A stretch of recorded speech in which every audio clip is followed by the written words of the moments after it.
రమ్య ఆదికేశవకి దూరంగా ఒంటరిగా బ్రతకాలనుకుంటున్న విషయం తెలిసిందే కదా!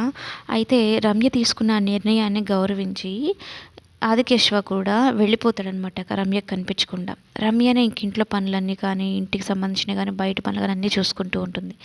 ఇక వచ్చి ఈ బుజ్జిని లేపుతుంది. "లే నాన్న స్కూలుకి వెళ్ళాలి" అంటే, ఆ బాబుకి చెల్లంటే ఎంత పిచ్చి ప్రేమో!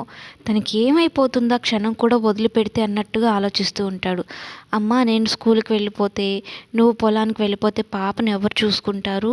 నేను ఆగిపోతాను" అన్నట్టు మాట్లాడతాడనమాట. "నేను నానమ్మకి చెప్పానులే" అన్నట్టు చెప్తుంది.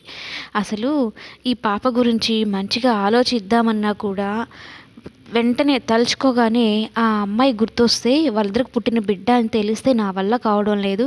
మరే ఈ అమ్మాయిని నేను ఎలా చూసుకోవాలని అయితే అనుకుంటూ ఉంటుంది. ఇక బుజ్జికి స్నానం చేపిచ్చేసి, టిఫిన్ పెట్టేసి స్కూల్‌కైతే పంపించాలనుకుంటూ ఉంటే, అంతలో పాప ఏడుస్తుందనమాట.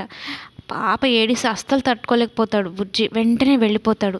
వెళ్ళి "అమ్మ నానమ్మ సరిగ్గా చూసుకుంటుందో లేదో, నాకన్నా ఎవరు బాగా చూసుకోలేరు. నేను ఆగిపోతాను" అంటూ మాట్లాడుతున్నాడనమాట.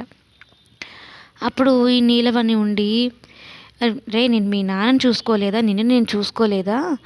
నా మీద నమ్మకం లేదా నీకు? నేను బానే చూసుకుంటానులే నువ్వు వెళ్ళిరా ముందు" అన్నట్టు చెప్తుంది ఆదికేశవ పిన్ని గారు. అయితే ఇక రమ్య పొలం పనులకు వెళ్తూ ఉంటుంది. బుజ్జిని స్కూల్‌కి తీసుకొని వెళ్తాడు. ఇక ఆ పాపను పట్టుకొని, చాలా గొడవలే జరిగాయి. ఎవరి బిడ్డవో ఏమో కానీ, బుజ్జి ఆరోగ్యం కుదుట పడిందని సంతోషపడాలా? లేదంటే వాళ్ళిద్దరు విడిపోయారని బాధపడాలా? అర్థం కావడం లేదు. ఎలాగోలా వాళ్ళిద్దరూ కలిసిపోతే బాగుండు అని ఆ పాపతో చెప్తూ ఉంటుంది.